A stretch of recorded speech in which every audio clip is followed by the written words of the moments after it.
मंगलमय मंगल करन देन बंध गुरु संत, जन्म मरण दुख दमन हित बारंबार नमन।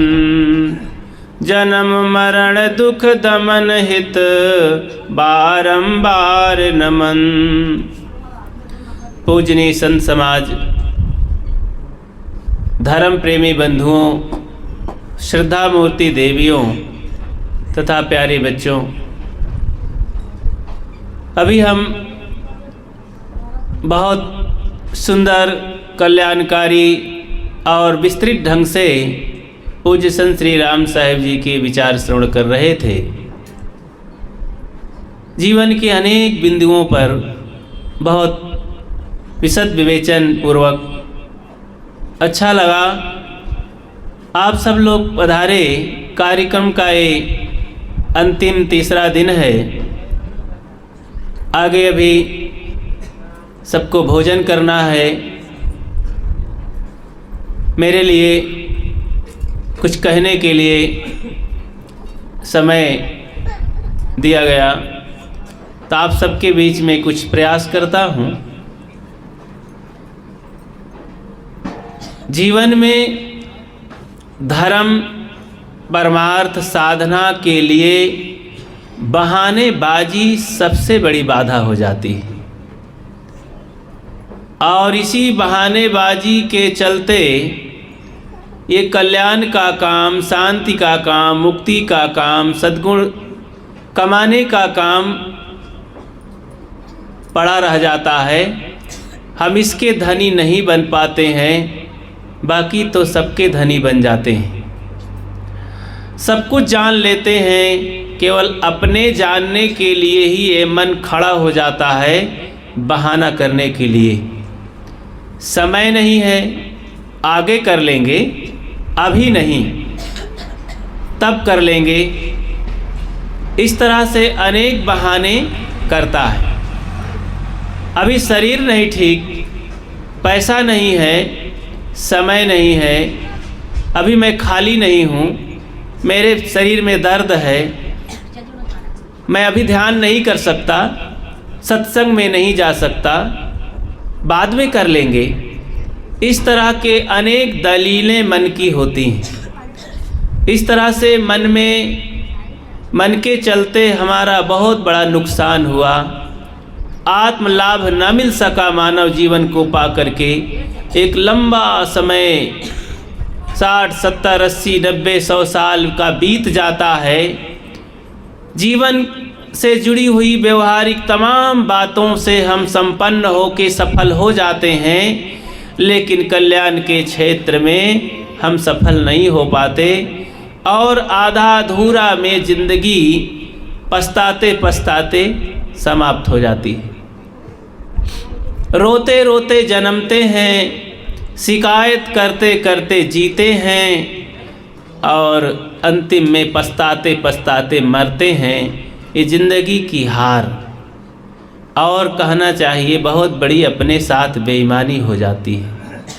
बाहर की बेईमानी की भरपाई तो कर ही देते हैं हम, नहीं तो लड़के बच्चे। कोई बूढ़ा अगर चला गया दुनिया से उधार बाढ़ी किसी की ले करके, तो बच्चे भर देते हैं, लेकिन इसमें की उधारी कैसे भर पाएंगे?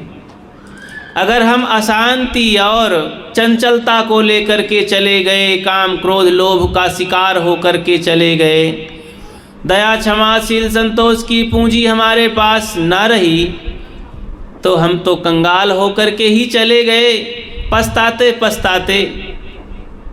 हाय कुछ नहीं मिला, अभी कुछ नहीं मिला, मैं जल्दी चला जा रहा हूँ। संत तो समझाते ही हैं, जगाते हैं। मल्लाह कहता टेर कर नौका खड़ी तैयार है, जल्दी चलो आओ चढ़ो चढ़ते ही बेड़ा पार है।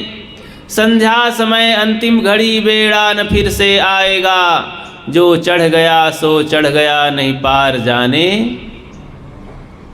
पार जाने पाएगा। मल्लाह, गुरु रूपी मल्लाह, संत रूपी मल्लाह आवाज़ लगाते हैं संसार के इस भवसागर नदी में, समुद्र में, कि जल्दी आइए, इस नौका पर चढ़ लीजिए, जीवन सुंदर मिला है, भक्ति की नौका में बैठिए और जल्दी से पार हो चलिए, ये मेरा अंतिम समय है, ये नाव फिर से नहीं आने वाली, संध्या हो गई है। जब नदी पार करते हैं तो कभी कभी आप देखे होंगे, शाम को जब मल्लाह चलता है तो अंतिम इंतज़ार करता है। अगर 100-200 मीटर आदमी दूर है तो उसका इंतज़ार करता है कि जल्दी आओ भाई, जल्दी आओ, बैठ लो, नहीं मैं दोबारा वापस नहीं आऊँगा, मैं फिर अब नाव को किनारे लगा करके चला जाऊँगा। तो ऐसे ही संत गुरुजन कहते हैं समय है और जल्दी आओ, बैठो और नाव का पार करा लो। क्यों? क्योंकि वो खतरा जानता है।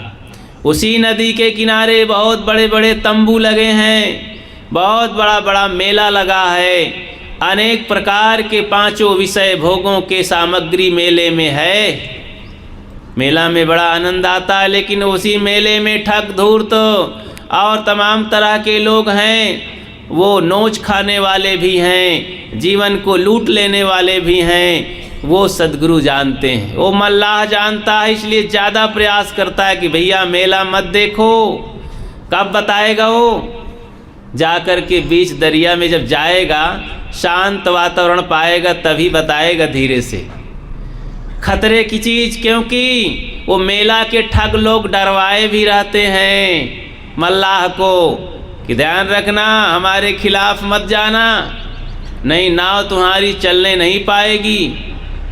इसी तरह कुछ संसार में ऐसे लोग हैं, कुछ ऐसे वातावरण में संत जन भी व्यवहार में रहते हैं, अपनी साधना को विवादित नहीं करना चाहते हैं, शांति से जी करके लोगों को उस कान में उनके संदेशा पहुंचाना चाहते हैं कि जागो, तभी बुराइयों से भाग सकोगे। तो सद्गुरु कबीर इसी लाइन में मानो अपना एक पद कहते हैं बीजक में, क्योंकि बहुत कह रहे थे, ये जगाने का काम तो जीवन भर करते रहे, गांव गांव की खोरी। वे कहते हैं, अब कहाँ चले हो अकेले मीता, उठहु न करहु घरहु के चिंता, खीर खाण घित पिंड समारा, सो तन ले बाहर कै डारा, जो सिर रचि रचि बाध उपागा, सो सिर रतन बिडारत कागा, हाड़ जरे जस जंगल लकड़ी, केस जरे जस घास की फूली, आवत संग न जात संगाती, काह भय दड़ बांधल हाथी, माया का रस ले न पाया, अंतरयम बिलार होय धाया, कहें कबीर नर अजहू न जागा, यम का मुकदर मांझ सिर लागा। सद्गुरु कबीर अपने प्रचार के दौरान शायद जिस गली से रास्ते से निकलते थे तो एक भक्त, वो एक सज्जन व्यक्ति वहाँ पर थे, धनवान आदमी थे, परिवार वाले थे, जरा घमंडी भी थे, लेकिन उनको साहेब बार बार टोकते थे कि भैया भजन करो, भजन करो, उम्र चली जा रही है। तो यही कहते थे कि महाराज आप तो भजने का नाम लेते हो, घर बनवाए ले, लड़की बियाह ले, लड़का के गौना लाए तब भक्ति करबे, सत्संग भक्ति हित कौन हर बरी बाय, सुंदर जवानी पाए भोग सुख सर्वे, ऐसे ऐसे मन के भुलावा माही भूले जीव, यह नहीं जाने आज काल बीच मरबे। तो वो बार बार कहे कि महाराज आप तो बस यही भक्ति ज्ञान की चर्चा करते रहते हो, अरे घर बन जाने दीजिए और लड़की की शादी कर दें, फुर्सत हो जाएं, फिर बहू बेटा ला लें, बहू ला लें, तो आराम से घर में भक्ति भजन होता रहेगा, काहे को आप जल्दी पे पड़े हैं। तो इतनी भक्ति की कौन जल्दी पड़ी है, अभी उम्र पड़ी है, बहुत लंबा समय है, कर लेंगे। ये मन की दलीलों में पढ़ करके वो जी रहा था अहंकार में कि मेरे पास क्या नहीं है, लड़के बच्चे, घर द्वार, महल अटारी, साथी बराती, धन दौलत, खेती बाड़ी, मान सम्मान सब है। ये महाराज तो क्या जाने, जब ही होता है भक्ति करो, दीक्षा ले लो, कंठी पहन लो, ये करो वो करो, सत्संग में चलो। मुझे फुर्सती कहाँ है, कब आखिर में भक्ति करूं? महाराज समय कहाँ है? अब स्वामी जी चले जाते, सदगुरु कबीर अपना राह पकड़ते, क्योंकि उनका एक बहुत बढ़िया फार्मूला है, कहाँ कबीर हम जात, हाँ कहाँ कबीर हम जात पुकारा, हम खड़े हो के पुकार नहीं रहे, हम जाते हैं। तुमको करना हो तो करिए, नहीं तो हमारा कुछ बिगड़ेगा नहीं। चंदन वास निमा रहूं, तुझ कारण बन काटिया, जियत जीव जन्मा रहूं, मुझे सबई निपातिया। तो तुम्हारे लिए मैंने रास्ता बना दिया है, अब तुम अपना कल्याण करो। तो नहीं सुन रहे थे। अंततः कई बार कहे थे, संत जन तो अपनी गाड़ी रोकते नहीं, बार बार टोकते हैं। चलिए भाई आइए सत्संग में बैठिए, सुनिए, ध्यान करते हैं कि नहीं, आखिर उनका यही तो मुद्दा है। आप जब जाते हैं कहीं रिश्तेदारी में तो कहते हैं भैया कैसे हैं, बच्चवा की शादी किए कि नहीं, बहू कितनी आती है, अभी कितनी बाकी है? तो बताते हैं हाँ साहब 2 बच्चों की शादी कर लिया, तिसरकवा को फंसा रहे हैं रिश्ता उस्ता, और फिर इतना भी बाकी है, अभी बहुत बोझा है साहब, अभी जाल में फंसे हैं, अभी हमको फुर्सती नहीं है। तो इस तरह से बातें करते हैं, खेती बाड़ी की बात कर लेते हैं, गाय गोरू की बात कर लेते हैं, नौकरी लगी कि नहीं, बच्चा कितने में पढ़ता है, ये सारी गृहस्थी की बातें करते हैं। लेकिन संत जब जाते हैं तो पूछते हैं को भैया मन तुम्हारा शांत है कि नहीं, कोई गुस्सा तो नहीं आता है?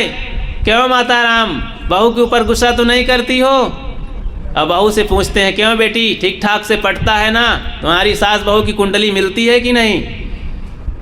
तो ध्यान भजन किया करो, अरे कुछ नहीं तो मोबाइल से ही सुन लिया करो संतों का प्रवचन। तो कुछ संत टोंक देते हैं। तो उनका यही संदेशा है, इससे उनका लाभ होता है अपने लिए भी और दूसरों के लिए भी। तो सदगुरु कबीर यही कर रहे थे, लेकिन वो सज्जन मान नहीं रहे थे, बार बार बहाना करते थे कि अभी ये कर लूँ वो कर लूँ, मेरे कोई कमी नहीं है। अंततः एक दिन मौत आ गई और उन्हें ले करके चल पड़ी, उनकी लाश अब दरवाजे पर पड़ी। सदगुरु कबीर को ये संदेशा मिला और वो कहीं जा रहे थे तो 10, 20, 50 किलोमीटर से वापस लौट करके आए और व्यंग्यात्मक ढंग से कहने लगे। वहाँ पर उनके परिवार के लोग, समाज के लोग रो रहे थे।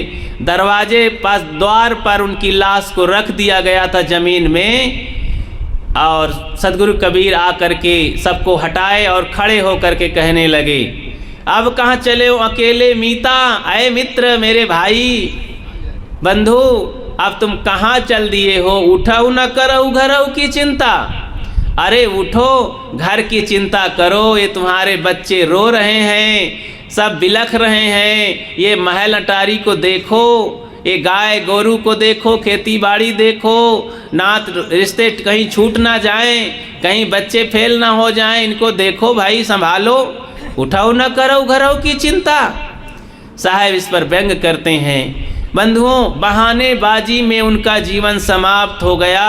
कभी एक घड़ी संत के पास बैठ करके रहस्य न समझे कि महाराज आप ये क्यों कहते हैं, जीवन का क्या महत्व है, क्यों आखिर भक्ति करें, भक्ति से होता क्या है, संत हमें क्या देते हैं, जीवन का क्या महत्व है, इसकी क्या कीमत है, इंद्रियों को कैसे बस में करें, कितनी इंद्रिय होती हैं, इससे होगा क्या, मर करके जीव कहाँ जाएगा, क्या करेगा, कुछ भी रहस्य नहीं समझे। जबकि जिंदगी में जिंदगी का राज पाना चाहिए, मन और इंद्रियों को स्वश रखना चाहिए, असत्य और आसक्ति का त्याग करना चाहिए, अपने को जान करके मस्त रहना चाहिए। अपने को जाने समझे नहीं, दुनिया भर को जानते रहे, माना है कि दुनिया के सभी साज जाना है, अपने आप को न जाना तो खाक जाना है। क्या जाना, सब कुछ पाया अपने को नहीं पाया, सब कुछ जाना अपने को नहीं जाना तो कुछ नहीं जाना। इसलिए सबको ये अहंकार छोड़ करके समय का जो है बहाना न कह करके समय आज है, आज ही समय है, अच्छा समय मौका है। आज जैसा सुनहला समय नहीं है, कल नहीं मिलेगा। जो कल था आज नहीं है वो समय। देखो 3 दिवसीय कार्यक्रम आज है, कल नहीं रहेगा। यहाँ पर भीड़ नहीं रहेगी कल, अभी थोड़े समय के बाद। तो इसलिए जो अभी है आगे नहीं रहेगा, जो आज है कल नहीं रहेगा, जो कल रहा है परसों नहीं रहेगा। इसलिए जल्दी से अपना काम करना चाहिए। इतना महत्वपूर्ण कार्य के लिए किसी से राय भी नहीं लेना चाहिए। शादी ब्याह घर गृहस्थी के लिए राय ले लीजिए, सलाह ले लीजिए, विचार कर लीजिए, घंटों विचार करिए, कई महीना विचार करिए। अब विचार करते करते शादी विवाह को कैंसिल कर दीजिए तो बोलो वृंदावन बिहारी लाल की जय। तब तो बड़ा जीवन कल्याण हो जाएगा। विचार करते करते छूट ही जाए सगाई ब्याही रिश्ता। तो लेकिन विचार करके कर लीजिए भाई, खूब विचार कीजिए। लेकिन कल्याण के क्षेत्र में ध्यान करूं कि न करूं, सत्संग में जाऊं कि न जाऊं, भक्ति धर्म कुछ दीक्षा उपदेश लूं कि न लूं, संत को घर में बुलाऊं कि न बुलाऊं, कि जरा पूछ तो लूं, जरा सलाह तो ले लूं। अरे ऐसा करोगे तो समय निकल जाएगा। ये मन कभी कहेगा नहीं, आर्डर नहीं देगा। कल्याण के काम में मन सदैव बाधा डालता है, क्योंकि ये मन बहिर्वासु हो गया है, बहिर्मुखी हो गया है। इसलिए बहानेबाजी में ना पड़ो। एक उदाहरण से समझे बहाना में कैसे नुकसान होता है। एक पंडित जी थे। पंडित जी बड़े अच्छे थे, भोले भाले भी थे, कथा भागवत से काम चलाते थे अपना जीवन निर्वाह का। एक बच्चा उनके घर में था और कोई नहीं था। दोनों पिता पुत्र रहते थे। बच्चा अभी छोटा था, नन्हा सा, मुश्किल से 5, 6, 7 साल का। कहा कि बेटा देखो घर में तुम अंदर रहना, अंदर से सांकल बंद कर लेना, मैं जा रहा हूँ कथा पुरोहिताई में, शाम के लौट कर आऊँगा। कोई गांव का पड़ोस का कोई वस्तु मांगने आवे, दरवाज़ा खटखटावे तो बिना दरवाज़ा खोले कह देना कि मेरे पिताजी नहीं हैं, मैं कुछ नहीं दूंगा, बहाना बना देना। तो बच्चा तो बच्चा, पंडित जी साहब चले गए कहा करके, बता करके। दोपहर का समय हुआ, बीत रहा था। बच्चा अपना रखा हुआ खाया पिया, कुछ आराम किया, पढ़ लिख रहा था, खेल कूद रहा था अंदर। 4-5 बजे का समय हुआ। एक सज्जन आए, दरवाज़ा खटखटाए, पंडित जी। अंदर से बच्चा बोला पंडित जी नहीं हैं, क्या बात है? कहना अच्छा बेटा कोई बात नहीं, मुझे लैंप दे दीजिए, लैंप। मेरे घर में लैंप नहीं है, मेहमान आने वाले हैं, घर में अंधेला रहेगा तो आप दे दीजिए। उसने कहा नहीं नहीं, हम लैंप नहीं देंगे, पिताजी ने कहा है कि बहाना बना देना, हम नहीं देंगे लैंप। साफ साफ बता दिया। तो उसने कहा, हंसने लगा गांव का आदमी कि कोई बात नहीं बेटा, आप लैंप दे दीजिए, पिताजी का ऐसे ही चलता है, दे दीजिए, लैंप है। तो वो बेचारा, और आगे कोई जानता नहीं था कानून कायदा, बहाना, तो दरवाज़ा खोला और लैंप उठा के दे दिया। पंडित जी शाम को आए, पूछे क्यों बेटा कोई आया तो नहीं? कहें पिताजी एक असज्जन आए और वो लैंप मांग कर ले गए, मैंने बहुत बहाना बनाया। क्या बहाना बनाया? मैंने उनसे कहा कि पिताजी कहा गए हैं कि बहाना बना देना, लैंप नहीं है, नहीं देंगे, तो फिर भी वो मांग कर ले गया, मैंने देना पड़ा मुझे। तो पंडित जी उन्हें एक गाल में जोर से मारे, जो है थप्पड़। कहीं मूर्ख कहीं का, ऐसे बहाना बनाया जाता है? कहें पापा जी फिर कैसे बनाया जाता है? कहें तुम्हें कहना चाहिए कि लैंप में तेल नहीं है, बत्ती नहीं है, शीशा नहीं है, लैंप फफक रहा है, भभक रहा है, ऐसे बहाना बनाया जाता, नहीं देंगे लैंप, तो चला जाता। कहें अच्छा ऐसे बनाया जाता है, चलो पिताजी अब मैं सावधान रहूँगा। दूसरे दिन का समय हुआ, पंडित जी सावधान करके फिर कथा सुनाने चले गए। शाम के आने का वादा किए कि मैं शाम को आऊँगा, कोई आए तो सामान नहीं देना।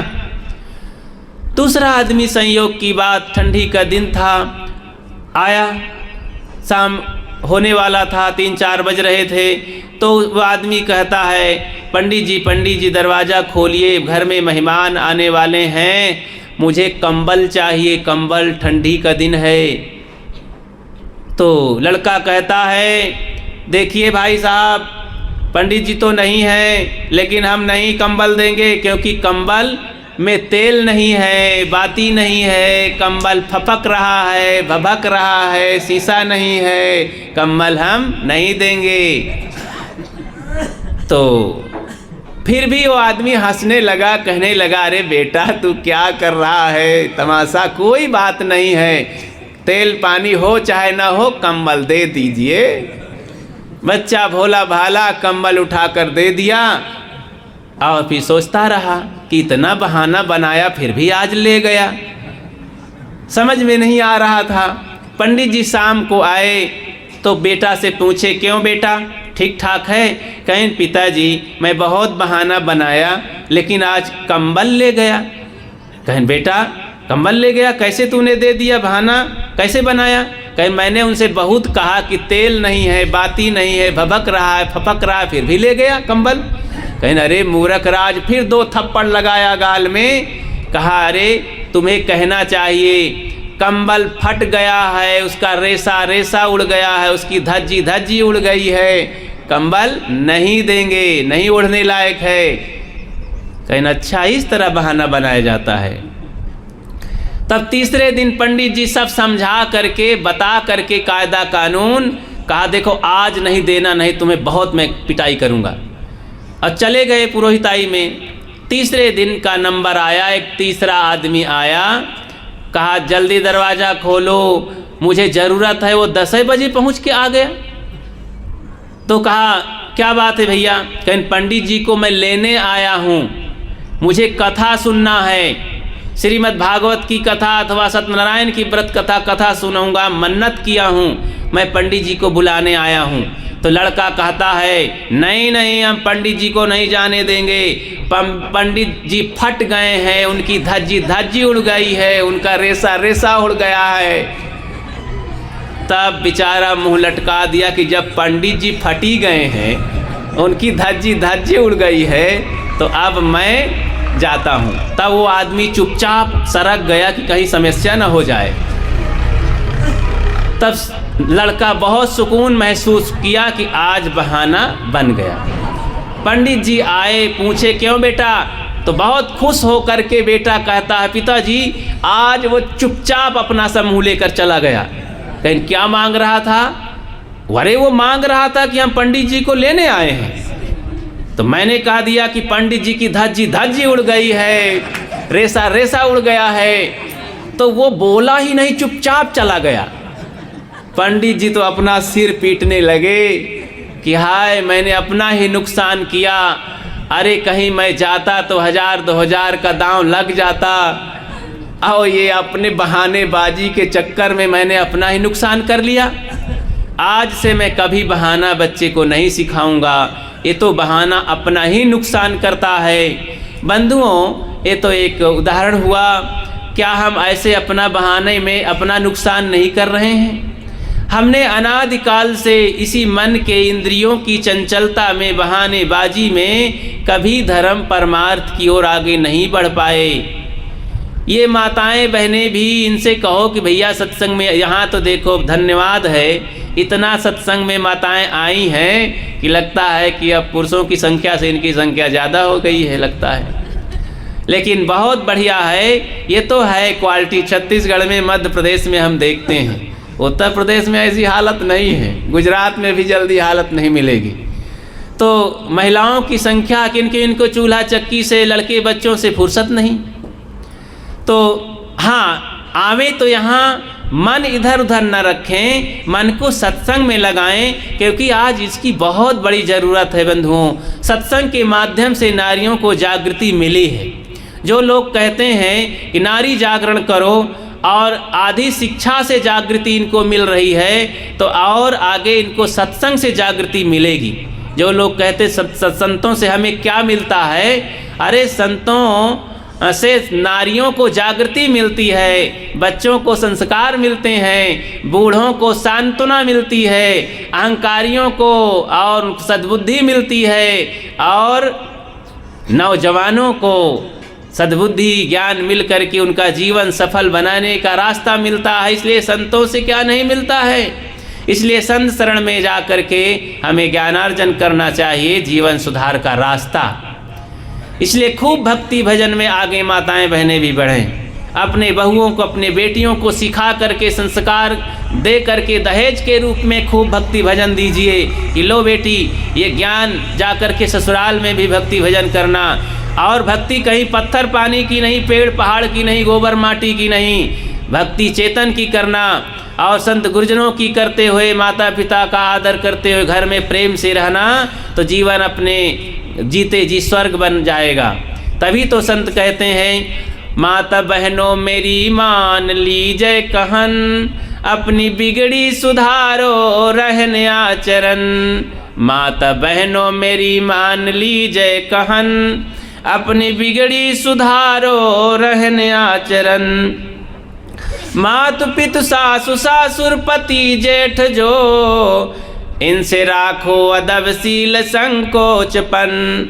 नम्रता भाव राखो सदा चित्त में, नम्रता भाव राखो सदा चित्त में। त्याग कटुता सरल मीठ बोलो बचन। माता बहनों मेरी मान लीजिए कहन, अपनी बिगड़ी सुधारो रहने आचरण। सभी माता बहनों को इस पर खूब ध्यान देना चाहिए। अपने अपने घर गृहस्थी में जहाँ जो हैं खूब भक्ति परमार्थ में आगे बढ़ें, लेकिन अंधविश्वास की भक्ति मत करें।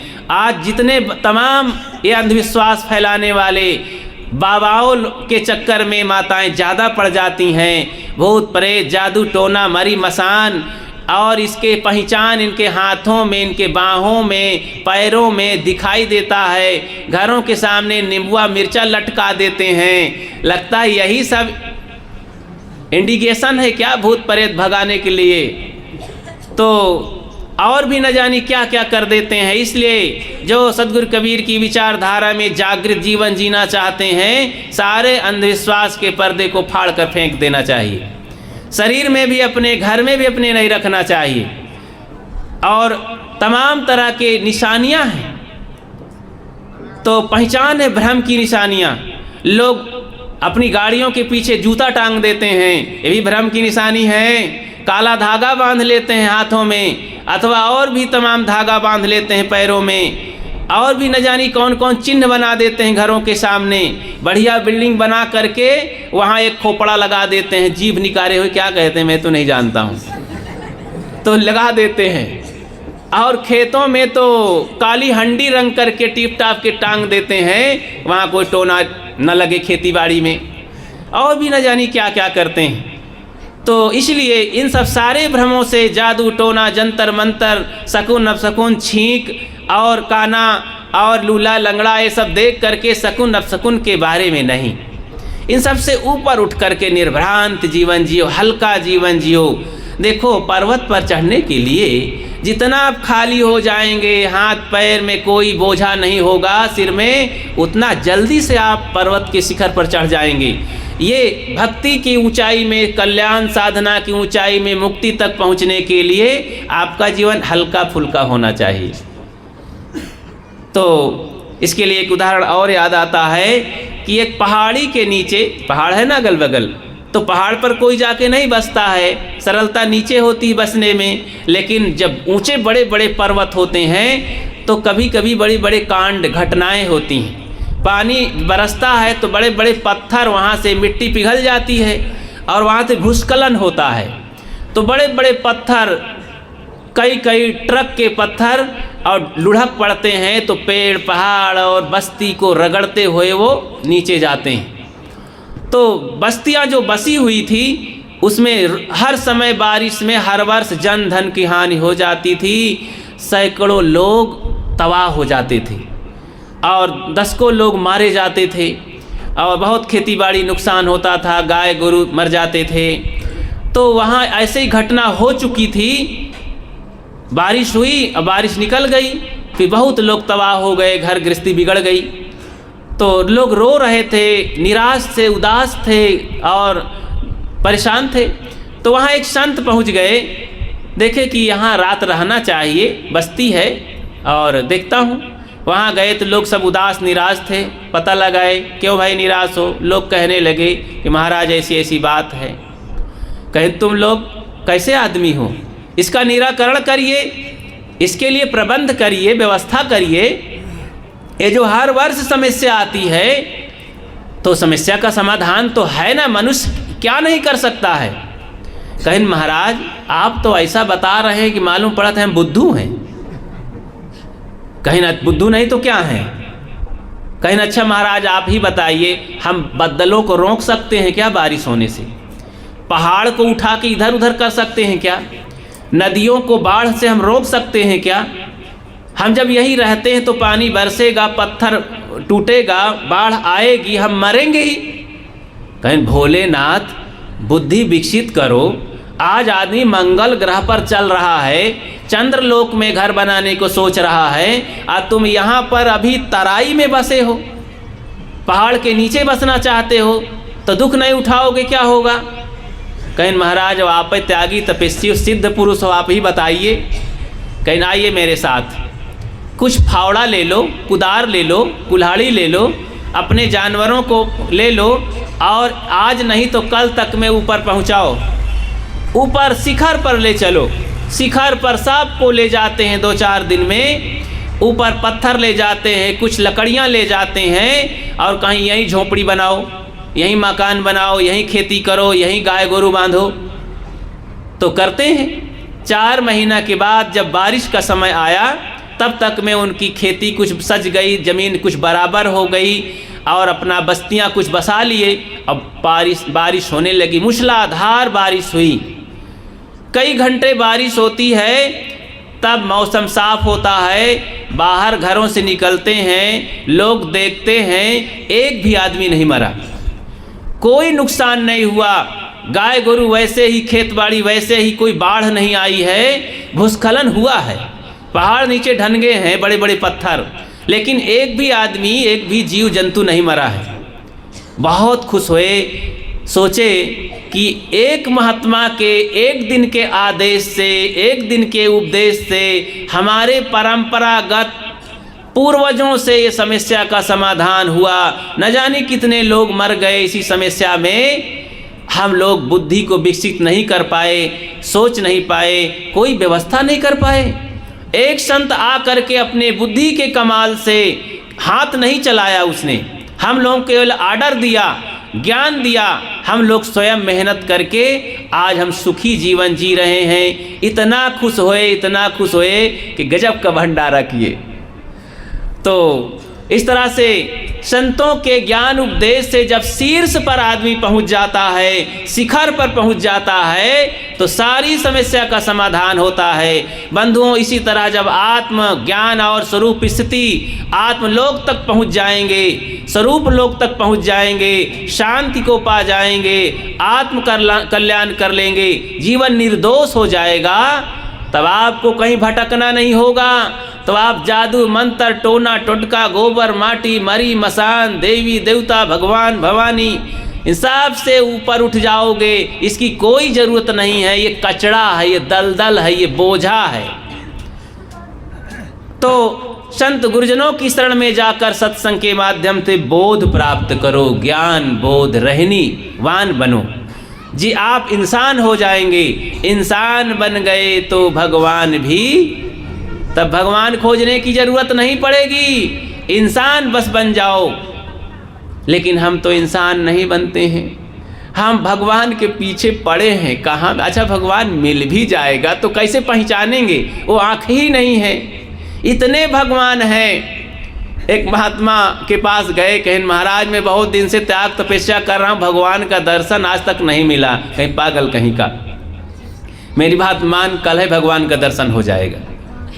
जा घर में बैठ, आंख मूंद के बैठ, ध्यान कर, तो भगवान का दर्शन हो जाएगा। और सुबह सुबह दर्शन हो जाएगा। तो गया, महात्मा की बात मान करके ध्यान लगाए बैठा था। सोचा कि अब भगवान आता है, अब आवाज़ लगाएगा, अब आवाज़ लगाएगा। अब इंतज़ार में बैठा था। आधी रात 12 बज गए तो एक बाहर से खुटखुटाने की आवाज़ आई, सांकल।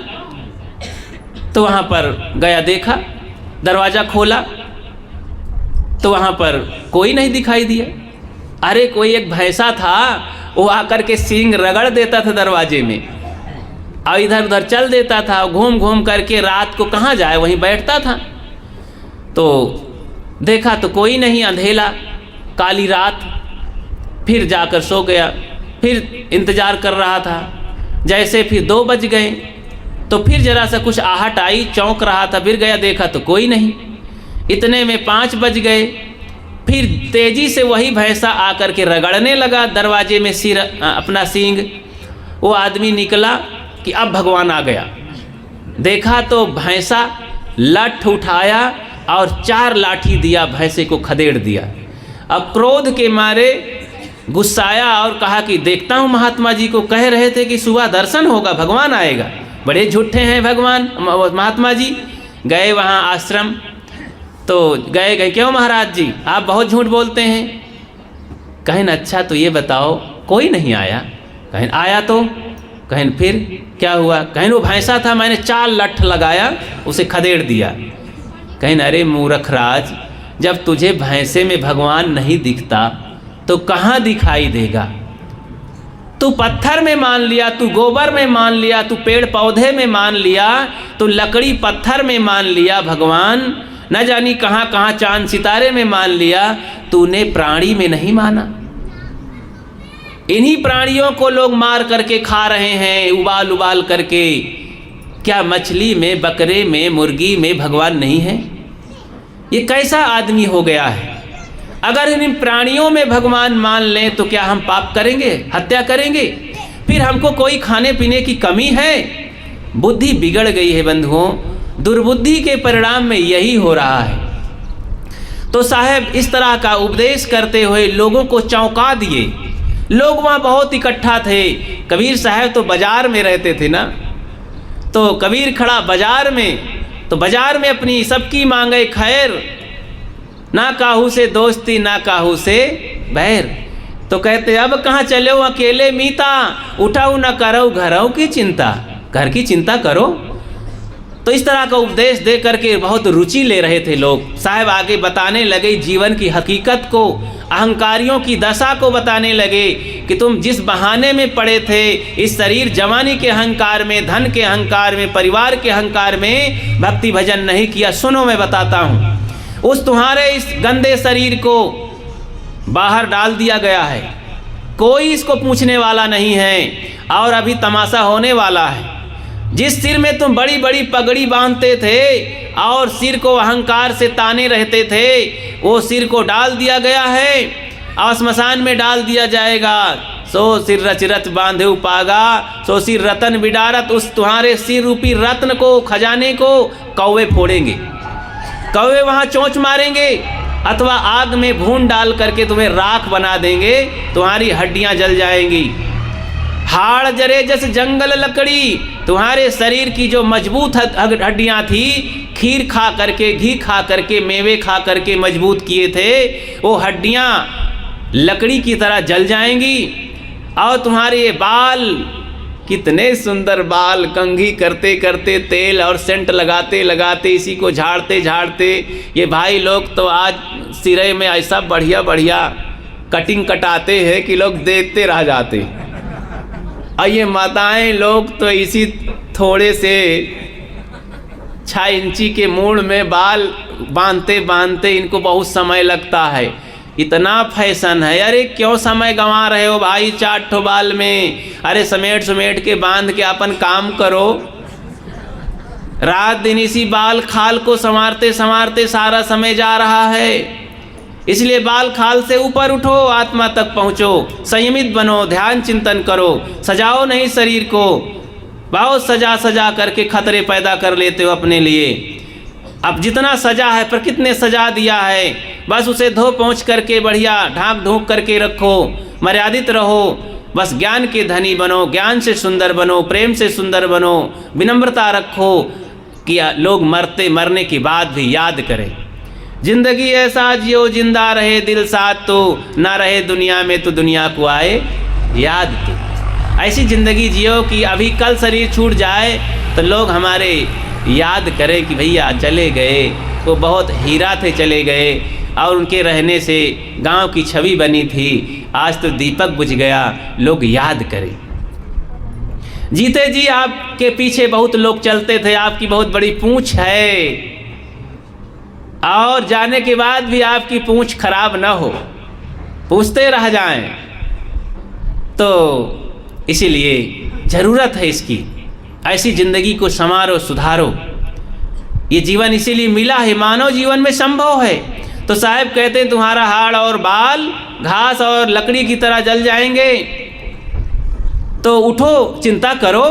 बार बार साहब हड़काते हैं, व्यंग करते हैं कि उठो। जिस गृह और धन को लेकर, परिवार को लेकर अकड़बाजी दिखाते थे, अब लीजिए, बात करिए ना उनसे, उठाओ न करो घरों की चिंता। तो आगे कहते हैं कि माया का रस ले ही न पाया। अरे भाई, तुम अधूरे में चले जा रहे हो और मौत आ गई है। ये बिल्ली, मौत रूपी बिल्ली तुम्हें छोड़ेगी नहीं, और माया का भरपूर रस लेने नहीं पाया और तुम अभी चले जा रहे हो। अफसोस है, सोचो, उठो। उनके परिवार वालों को, जीने वालों को लोग सुना रहे हैं। लक्ष्य उद्देश्य बनाए हैं मुर्दे का, लेकिन जिंदे को सुना रहे हैं साहब। अरे भाई, आप लोग भी जब चलते हैं किसी मुर्दे के लाश के पीछे शवयात्री बन करके, तब कहते हैं राम नाम, राम नाम सत्य है, सत्य बोलो मुक्त है। तब राम नाम, जब तक जिंदा थे तब तक राम नाम सत्य नहीं थे। तब कौन सत्य रहा? ये शरीर सत्य था, ये धन दौलत सत्य था, ये लड़के बच्चे सत्य थे, व्यवहार बट्टा पद प्रतिष्ठा सत्य था। राम नाम कहाँ सत्य था? राम नाम सत्य लगता तो भजन करते। सब राम नाम वहाँ झूठ लग रहा था जीते जी, मरने पर लगा कि राम नाम सत्य है। ऐसे लोगों को जब मर जाते तो शांति प्रिय लगती है। जीते जी शांति की व्यवस्था किए नहीं, नेताजी मर गए तो आते हैं बहुत से उनके प्रेमी लोग, कहते हैं हे भगवान, हमारे नेताजी की आत्मा को शांति दीजिए, शांति शांति शांति। अरे कहना चाहिए कि हे प्रभु, नेताजी को बढ़िया वोट दीजिए। और ये वोट के लिए सबके हाथ पैर पकड़ रहे थे, हाथ जोड़ रहे थे। इनको समय नहीं था अपने घर में भी, परिवार में भी, समाज में बैठने को। रात दिन नोट बटोर रहे थे, वोट बटोर रहे थे। तो हे प्रभु, इनकी व्यवस्था कर देना। शांति की क्या व्यवस्था कर रहे हैं? मरने पर शांति की व्यवस्था। जीते जी शांति की व्यवस्था करो, स्वर्ग की व्यवस्था करो प्यारे बंधुओं। जीते जी सब बन जाएगा काम।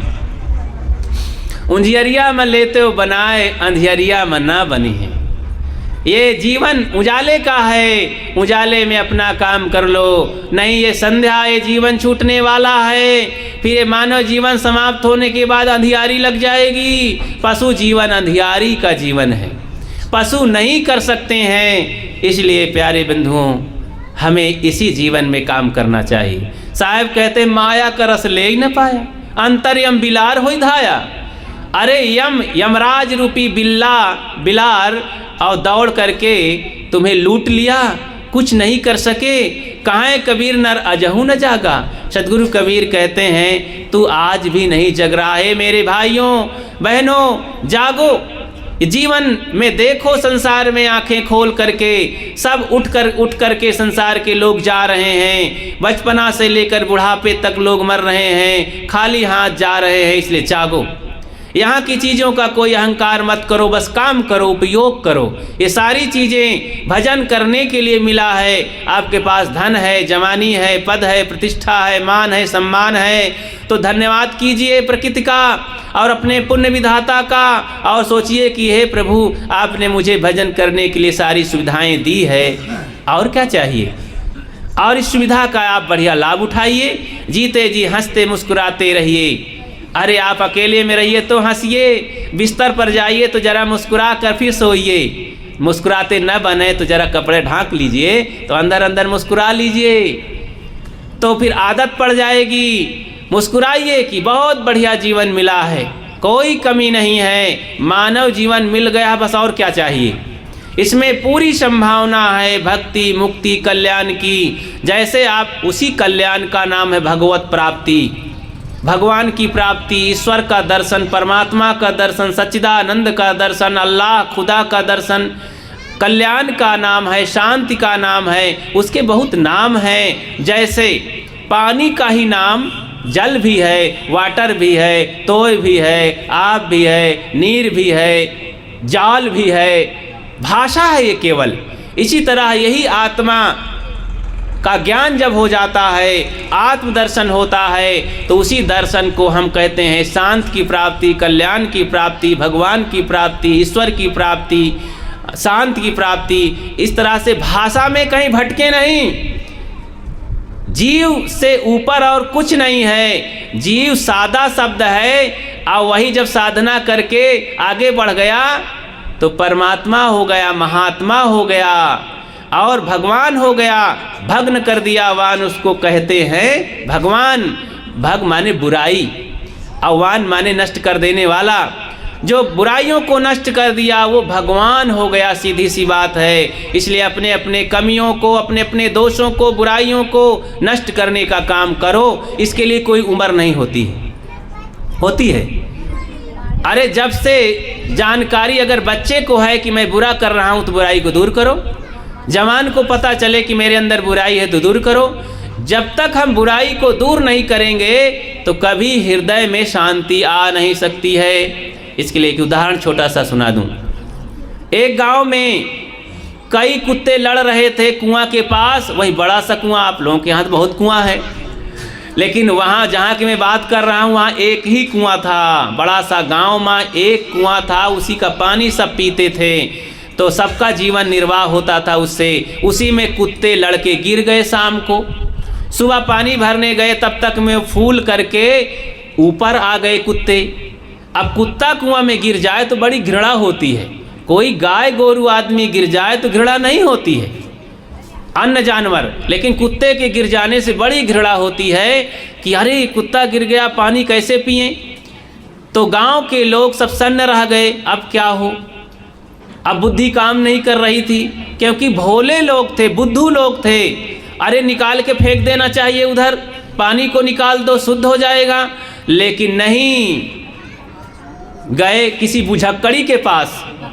वो बुझक्कड़ी चौधरी लोग होते हैं, फंसा देते हैं गांव वालों को। तो चौधरी के पास गए, कहें भैया ये तो बहुत बड़ा बवाल, बहुत बड़ा मामला है, इसमें 100 घड़ा गंगा जल लगेगा और एक एक सोने के सिक्के दान करना पड़ेगा, 100 ब्राह्मण खिलाना पड़ेगा, तो भंडारा करना पड़ेगा। इतना सब करोगे तब पवित्र होगा कुआं, नहीं तो पवित्र नहीं होगा। गांव वाले बहुत सोच में पड़ गए। अंततः औरतों ने दहाड़ दिया, क्योंकि ये बेचारे पास तो सब खाली रहते हैं, इन लोगों के पास माल रहता है। तो औरतों ने दहाड़ दिया कि घबराओ नहीं, ये सब हमारा कान का ले जाओ, नाक का ले जाओ, पैर का ले जाओ, बेच करके दान कर दो ब्राह्मणों को, लेकिन कुआं तो शुद्ध हो जाएगा, क्योंकि पानी के बिना जिंदगानी नहीं। पुरुष लोग हंसने लगे, कोई बात नहीं, आप लोग बड़ी दयालु हैं, समय पर काम आ जाती हैं, आप ही लोग देश को संभाल लेती हैं, समस्या का समाधान कर देती हैं। तो सब बेचारियों का गहना वहना बिक गया, दान पुण्य में चला गया, लेकिन संतोष था कि चलो कुआं तो शुद्ध हो जाएगा। 100 घड़ा गंगा जल मंगवाया गया प्रयागराज से। अब बहुत मेहनत करके आया, अब बहुत मंत्र उच्चारण हुआ, ओम पवित्रम पवित्रो वह, बहुत सारे मंत्र पढ़े गए और डाला गया गंगा जल। लोगों को लग रहा था इतना ज़बरदस्त मंत्र है, ये बिल्कुल एटम बम है, तो कैसे नहीं काम करेगा। तो गंगा जल डाला गया, सब ब्राह्मण लोग खा के चले गए, खूब पत्तल इधर उधर फेंक दिया गया, पूरे मोहल्ले में गंदगी फैल गई, कुत्ते चाटने लगे। इतने में शाम हो रही थी, अंधेला हो रहा। उधर से एक महात्मा आ गए, लगता है पारखी बाबा थे। तो उसने कहा भैया मैं यहाँ रहना चाहता हूँ। कहें महाराज पिछड़ गए हैं, आधा घंटा पिछड़ गए हैं, इतना बड़ा भंडारा हुआ। क्योंकि कुछ साधु महात्मा घूमते रहते हैं, भंडारा की तलाश में रहते हैं कि विदाई भेंट मिलेगी, तो भेष बना बना के घूमते रहते हैं। तो सोचे कि वही वाले आ गए। तो कहें अच्छा तो ये बताओ भंडारा हुआ? तो कहें हाँ। किस उपलक्ष्य में? सत्संग हुआ था संतों का कि भाई कोई बरही तेरही थी। कहें नहीं नहीं सत्संग नहीं, यहाँ पर कुआं पवित्र करने के लिए भंडारा हुआ था। कि गजब है, समझ में नहीं आ रहा, कुआं कोई पवित्र करने की चीज़ है भंडारा से? कई लोग आ गए। कहीं ये बताओ कि पूरा राज बताओ, तो काफ़ी माल टाल खर्च हुआ है, बड़ा भंडारा हुआ है, संत आए थे क्या? कहीं महाराज यहाँ संत वंत नहीं आए, यहाँ ब्राह्मण लोग आए, ब्रह्म भोज हुआ, कुआं में कुत्ते गिर गए थे, महात्मा जी चौंक गए, कुत्ते गिर गए। तो भंडारा का क्या तात्पर्य हुआ? दान पुण्य करने का मतलब क्या हुआ? कहीं देखो पंडित जी विचार किए थे तो इसमें यही सब कर्मकांड करना पड़ा। कहीं कर्मकांड गजब हो गया, यहाँ कोई ज्ञान कांड का कोई मतलब ही नहीं, कर्मकांड हुआ। कहीं हाँ, कहीं तो क्या हुआ फिर? कहीं 100 घड़ा गंगा जल डाला गया और इसमें बहुत सा यज्ञ हवन किया गया, मंत्र उच्चारण हुआ, दान पुण्य बटा। कहीं मेरे भाइयों मैं समझता हूँ कि दान पुण्य करना चाहिए। अरे जिसके धन हो गरीबों में बांटो, असहायों में बांटो, संतों में श्रद्धा से खर्च करो, अपने लोक मंगल के लिए खर्च करो। दान तो करना चाहिए, खिलाना चाहिए। अरे भाई धन को धर्म में लगाना ही चाहिए और अपने मन को भजन में लगाना ही चाहिए। लेकिन ये बताओ प्यारे बंधुओं कि साफ हुआ कि नहीं? कुत्ते की लाश निकाले हो कि नहीं? तो दौड़ करके लोग गए कुआं में देखने, तो कुत्ते की लाश तो ऐसे पड़ी ही है। जैसे देखे तो उनको तुरंत दिमाग में फिट हो गई बात कि ना, बिल्कुल गलत बात है, धोखा हुआ हम लोगों के साथ, अभी कुआं साफ नहीं हुआ है, पानी पवित्र नहीं हुआ है। रोने लगे सब, माताएं चौकन्नी रह गईं कि हमारा सब गहना बिक गया, हम तो कंगाल हो गए, ये लोगों के साथ धोखा हुआ। महात्मा जी ने कहा शांत रहो, अब पछताने से कुछ नहीं होगा। अब पछताए हो तो क्या, जब चिड़िया चुन गई खेत? तुमको सदा से इसी तरह मूर्ख बनाया गया, ठगा गया। कब तक तुम बुद्धू बने रहोगे? विवेकवान बनो, विचारवान बनो। कहीं महाराज अब क्या कर सकते हैं हम, आप ही बताइए। कहीं घबराओ नहीं, क्या कहूँ, देख करके बड़ा दुख होता है। इसी भोले भाले गरीबों को ठगने के लिए सारे ठग धूर्त दुनिया में भरे पड़े हैं, और ये भोले भाले लोग इतनी समर्थ नहीं रखते हैं कि जाग सकें और बुद्धि में क्रांति कर सकें, तर्क कर सकें। झूठी बातों को हम नहीं मानेंगे। अरे झूठी बातें कोई कहता हो, बड़ा से बड़ा कोई ज्ञानी पंडित साधु महात्मा हो, ग्रंथों में लिखा हो, तो त्याग देना चाहिए उसे। जो बातों से, जिन ग्रंथों से हम डूब जाएं, हमारे बाल बच्चों का भविष्य खराब हो जाए, उसे नहीं मानना चाहिए। महात्मा जी ने अपना कपड़ा उतारा, अभी जवान थे महात्मा जी, और कहा रस्सी लाओ। रस्सी मंगा करके कुएं में बांधते हैं, उसके थूही में, और उतर जाते हैं। मेरे साथ 3-4 जवान आ जाओ। जवान लोग उतर गए, कुत्ते की लाश को बांधे, कहीं 3 किलोमीटर जाकर नाला में फेंको इसको और आओ। बाल्टी से पानी निकालते निकालते 2-3 घंटा पानी निकालते रहे, लगभग 50 ड्रम पानी निकाल दिया गया। और फिर महात्मा जी ऊपर आए। कहीं कोई बात नहीं, लाश अभी सड़ी नहीं थी, कोई फूटी नहीं थी, पानी में कोई विषाक्त नहीं हुआ था। और बस फिर भी हम शुद्धता के लिए पानी बहुत सारा निकाल दिए हैं, नीचे से शुद्ध पानी आया है, लाओ हम पानी पीते हैं। महात्मा जी नहाते हैं और उस पानी को पीते हैं। इतने में सबको साहस और हिम्मत आ जाती है, सब जय जयकार करने लगते हैं कि हर्रे लगे न फिटकरी, बोल कड़ा कर राजा राम। कुछ खर्चा भी नहीं लगा, महात्मा जी अपने श्रम से कुआं को शुद्ध कर दिए। लेकिन जिन्होंने कुआं को शुद्ध करने का दावा किया, गांव को कंगाल करके चले गए। इसी तरह प्यारे बंधुओं, संसार में हम धूर्तों से, ठगों से कैसे बच सकते हैं? वो विवेक होना चाहिए। विवेक विचार का जब तक सहारा नहीं मिलेगा, वो मिलेगा भक्ति से, संत गुरुजनों की, विवेकवानों की संगति से। भक्ति माने सेवा संगति संतों की करें। तो इस तरह से हम विचारवान बने। और जी हृदय को तो मैं इसका सार बता दूं कि हृदय, हमारे हृदय रूपी कुएं में राग द्वेष के अज्ञान के कुत्ते सड़ रहे हैं। इसको जब तक हम निकाल के नहीं फेंकेंगे तब तक यज्ञ करें, भंडारा करें, प्रयागराज जाएं, चाहे चारों धाम जाएं, चाहे बद्रीनाथ जाएं, चाहे कन्या खिलावें, चाहे कन्ना खिलावें, किसी के खिलाने से काम नहीं बनेगा। राग द्वेष, अज्ञान, अविवेक और दोष विषयासक्ति के कुत्तों को बाहर डालो गंदी जगह में और तुम शुद्ध पवित्र जीवन जियो। ये रहनी, ये संदेशा निःशुल्क संतों से मिल जाता है। बोलिए सद्गुरु देव की जय। आप सबको धन्यवाद देते हुए मैं अपनी बात को ही विराम देता हूँ। और कोई त्रुटि हो तो आप सब हमें क्षमा करेंगे, क्योंकि हमारी बातों से किसी को ठेस भी लग सकती है और ठेस लगने के लिए नहीं कहा जाता है, आपके लिए प्रेम से आप जाग जाएं, इसलिए इन बातों को कहा जाता है। साहेब बंदगी, साहेब बंदगी।